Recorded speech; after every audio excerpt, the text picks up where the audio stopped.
பால் கடை மளிகை கடை வாடகை வீட்டு கடை ஆளுக்கு ஒரு பக்கமா நிக்குது. அட வார இருந்த சிற்பா வாழ்க்கைய ஓட்டினாலும் வட்டி கடன் தேன் கூட மொக்கிது. அது வழிப்பறியா வந்து முன்னே நிக்குது. ஐயா, இந்த நிலையில நான் எங்க இருந்தியா நாட்டை பத்தி யோசிக்கிறது? இத்தோட இல்லாம கடங்காரன், பால்காரன், மளிகைக்காரன், புளிக்காரன், சோப்புக்காரன், உப்புக்காரன், காய்கறிக்காரன், என் புருஷா மாதிரி குடிகாரன், பணக்காரன், பண்ணக்காரன், கூலிக்காரன், கந்து வட்டிக்காரன், வட்டி கடைக்காரன், தண்டல்காரன், சுண்டல்காரன், இத்தனை கடங்காரன் என் வீட்டு வாசம் முன்னாடி வந்திருக்க. இந்தியா உலக வங்கியில கடன் வாங்கினா ஊராண்ட கடன் வாங்கினா இன்னைக்கு என்னையா?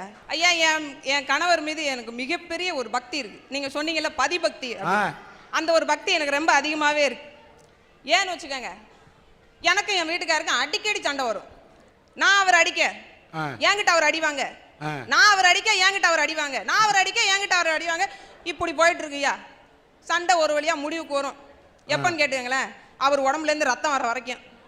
எப்பா சரளமா பேசுறீன்னு பார்த்தேன், நீ கோவை சரளா மாதிரி வடிவேல போட்டு மிதிக்கிற மாதிரி இப்பதான் தெரிஞ்சுக்கிட்டேன். இப்படி ஒரு சந்தோஷமான வாழ்க்கையை நாங்க வாழ்ந்துட்டு இருக்கோம். இல்ல நான் எங்க இந்தியா நாட்டை பத்தி பேசுறது? இன்னைக்கு குடும்ப பிரச்சனை எடுத்துக்கிட்டீங்கன்னு வச்சுக்கோங்க, காலையிலேருந்து சாயந்தரம் வரைக்கும் படாத பாடுபடுறோம். நான் ஒரு முக்கியமான தகவலை சொல்ல விரும்புகிறேன். நான் ஒரு மீனவ பொண்ணு.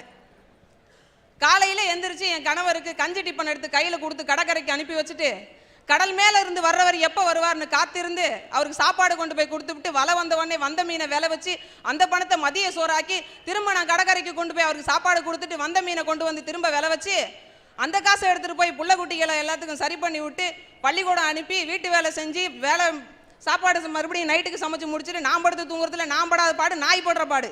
நான் இந்த நேரத்தில் ஒரு விஷயத்தை சொல்லிக்கிறேன். என்னோட சொந்த ஊர் திருமுல்லைவாசல் கிராமம். எங்களுடைய கிராமத்தினுடைய கடற்கரையினுடைய அழகை முதல்ல திரையுலகுக்கு அறிமுகப்படுத்தியது ஒருதலை ராகன்ற படம்.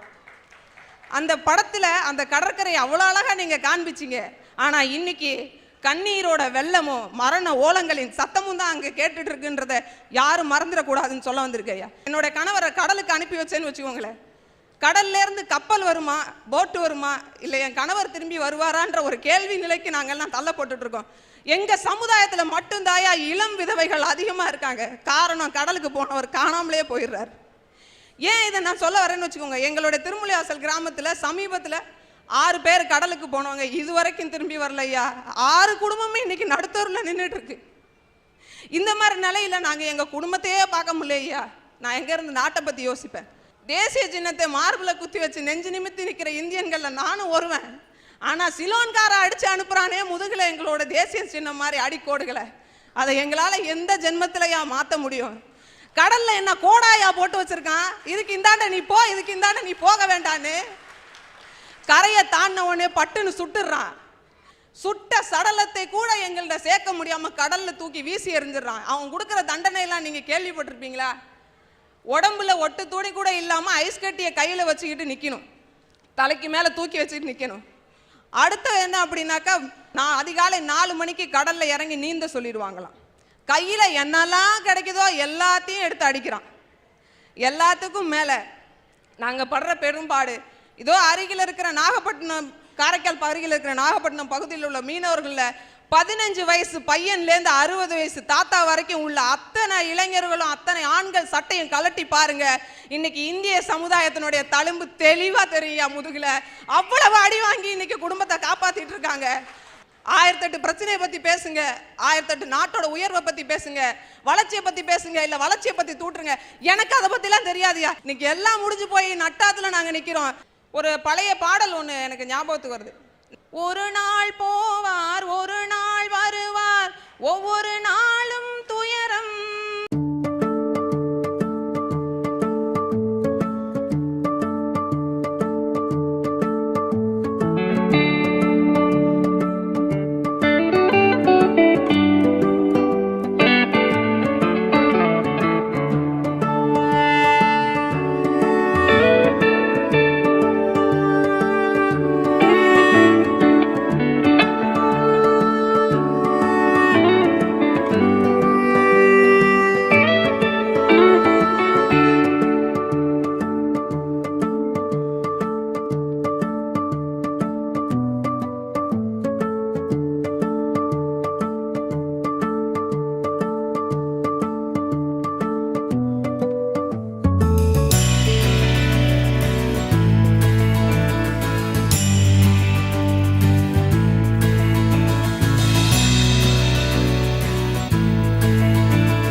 வயது என்னுடைய அக்கா மகள். அவளை ஒரு நல்ல வாழ்க்கைக்கு திருமணம் பண்ணி வச்சாங்க. திருமணம் பண்ணி வச்சு 3 மாதங்கள் தான் ஆகுது. 3 மாதம் ஆகுது. கடலுக்கு போனவர் 4 நாளாக காணியா. சரி, கடலுக்கு போனவர் காணுமேன்னு சொல்லிட்டு எப்போதுமே 5 நாள் கழிச்சு திரும்பி வருவாங்க. சில நேரம் 6 நாள் கூட ஆகலாம். நாட்கள் தள்ளி போச்சு. இறந்து விட்டால், ஒரு மனிதன் இறந்துட்டான்னு வச்சுக்கோங்க, 5 நிமிஷம் அழுவலாம், 5 மணி நேரம் அழுவலாம். இருக்கிறானே இல்லையானே தெரியாம எத்தனையோ நிமிஷங்கள் துடிச்சு அந்த பொண்ணுக்கு வந்து கிடைச்ச செய்தி என்ன தெரியுங்களா? ஐயா, உன் கணவரை வந்து அங்கே சிலோன்காரவங்க சுட்டுட்டாங்க. அந்த பொண்ணு கேட்ட ஒரே ஒரு கேள்வி, சுட்டது பரவாயில்ல, அது நாங்கள் எப்போவுமே அனுபவிச்சுட்டு இருக்கிற ஒரு விஷயம், அவரோட சடலத்தையாவது கொண்டு வந்தீங்களா அப்படின்னு. அவன் சொன்னான், எங்களெல்லாம் ஹேண்ட்ஸ்அப் சொல்லிட்டான், நாங்கள் கையை மேலே தூக்கிட்டோம், எங்களால் ஒன்றும் செய்ய முடியல. அந்த சுட்ட சடலம் என்னோட போட்டில் கடந்தது, அதை தூக்கி நாங்கள் எடுத்துகிட்டு போயிடக்கூடாதுன்னு கடலில் வீசி எரிஞ்சிட்டாமா. என்னைக்கு கரை ஒதுக்குதுன்னு தெரில, நீ போய் கடற்கரையிலே காத்துருன்னு சொன்னாங்க. அந்த பொண்ணு 10 நாளாக கடற்கரையை விட்டு எழுந்தவே இல்லை ஐயா. 10ஆவது நாள் கிடச்சாரு. அந்த பொண்ணு தன்னம்பிக்கை செத்து போல, அவர் அந்த பொண்ணு மேலே வச்சு இந்த பாசம் செத்து போல. ஒன்னே ஒன்று தான் செத்து போச்சு. இந்த உலகத்தில் இருக்கிற அத்தனை மனுஷனையும் அன்னைக்கு தான் செத்து போச்சுன்னு நான் முடிவு போட்டேன்.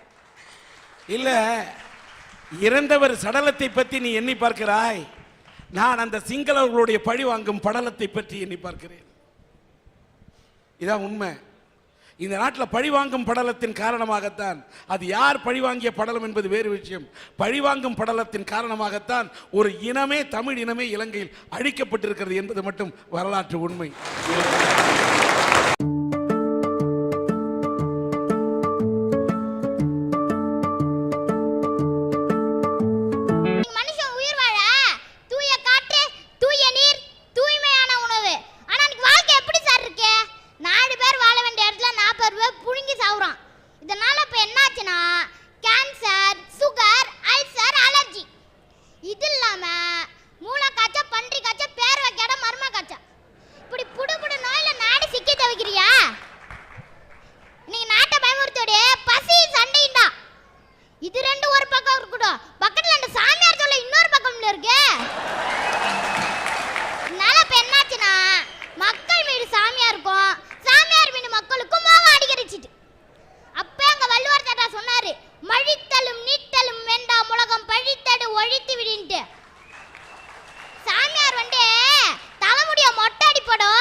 மாமியார் சொல்லையா?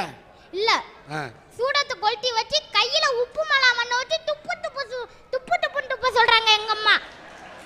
இதெல்லாம் ஒரு பெரிய கொடுமை. என்ன தெரியுமா? அட கொண்டு போய் பக்கத்து வீட்ல போட 1 மாசத்துக்கு வீட்டை காலி பண்ணிட்டு போட்டான். யானு கேட்டா பில்லி சுனி வச்சிருக்காங்களாம். ஆளுங்களை நினைச்சு நான் பர்தாவட்டானே பட போறியோ? அரசியல் வாடி தொண்டனை மாட்டுறான், ஆன்மீக வாடி பத்தனை மாத்துறான், முதலாளி தொழிலை ஏமாத்துறான், அடிகாரி அப்பாவி மக்களை ஏமாத்துறான். இப்படி ஒருவர் ஏற்றி பிறக்கிற இந்த காலத்துல நாங்களே ஏமாத்துறோம் ஐயா. அண்ணா தயா சொல்ற, நாடு வர போக்க பார்த்தா அட பாவேன்னு பரிதாபப்படுற. சரி, இதெல்லாம் இருக்கட்டும். இந்த பலேபல குரூப் இருக்கு பாத்தீங்களா? அடி எப்படின்னா சந்திரனுக்கு ராக்கெட் விட்டாங்களாமே, பலேபல அடி புட்டுக்கிட்டு கீழே வந்துச்சாமே, பலேபல இப்படி பலேபல போட்டு ஆள மல்லாக தில்லி பல்லாக்குல ஏத்துற வஸ்து குரூப் யாரு? அதான் இந்த 3ஆர் குரூப் இருக்கு பாத்தீங்களா? அட அந்த வீட்டு பிரச்சனை குரூப். அட எப்படின்னா சந்திரனுக்கு ராக்கெட் விட்டாங்களாமே, எப்ப அடி புட்டுக்கிட்டு கீழே வந்துச்சாமே, எப்பன்னு தெரியலையே. இப்படி தலைக்கு மேல நடக்கிறதே சரியா தெரிஞ்சுக்காட வேஸ்ட் குரூப் யாரு? எங்க குரூப் இருக்கு பாத்தீங்களா? சந்திரனுக்கு ராக்கெட் விட்டாங்களாமே, வெரி குட். நெக்ஸ்ட் டைம் செவ்வாய் கிரகத்துக்கு ட்ரை பண்ணுங்க. அடி புட்டுக்கிட்டு கீழே வந்துச்சாமே, யோப்பா ஓகே இன்னொரு தடவை ட்ரை பண்ணுங்க அப்படின்னு என்கரேஜ் பண்ற பெஸ்ட் குரூப் யாரு? எங்க குரூப். நான் யாரையும் குற்றம் சொல்ல விரும்பல, குற்றத்தை சுட்டி காட்டுறேன். ஏன்னா நானும் இந்த நாட்டோட குடிமகன் தான். இவர் பேர் பாலசுப்ரமணியன். வேதாரண்யம் அருகாமையில் இருக்கக்கூடிய செம்போடை கிராமத்தைச் சேர்ந்தவர். இவருடைய தந்தையார் பெருமாள் ஒரு கூலி வேலை செய்யக்கூடியவர். இவருக்கு இளம் வயதிலேயே போலியோ வந்து தாக்கிய காரணத்தால் இவருடைய இடது கால் பாதிக்கப்பட்டு நடக்க முடியாத ஊனமாகிவிட்டார். 10வது படிச்சுட்டு இந்த கம்ப்யூட்டரில் எழுத்தெல்லாம் அடிப்பாங்களா, தான் டிடிபி அடிக்குவதற்கு படித்திருக்கின்றார். உழைத்துத்தான் சம்பாதிக்க வேண்டும் என்று நினைக்கின்ற காரணத்தால் டிடிபி படித்திருக்கின்றார். படித்திருக்கின்றார், எழுத்துக்களை அடித்திருக்கின்றார், வாழ்க்கையிலே நான் உழைத்து தான் சம்பாதிப்பேன் என்று அடம் பிடித்திருக்கின்றார். அதனால் ஒரு கம்ப்யூட்டர் இருந்தால் நான் பிழைத்துக் கொள்வேன் என்று சொன்ன காரணத்தால், உழைத்து சம்பாதிப்பேன் என்று சொன்ன காரணத்தால் சன் டிவியினுடைய அரட்டை அரங்கமும் SRM பல்கலைக்கழகமும் இணைந்து இவருக்கு இவருடைய வேண்டுகோளை ஏற்று இந்த கம்ப்யூட்டர் கருவியை சன் டிவியின் அரட்டை அரங்கத்தில் வழங்கப்படுகிறது.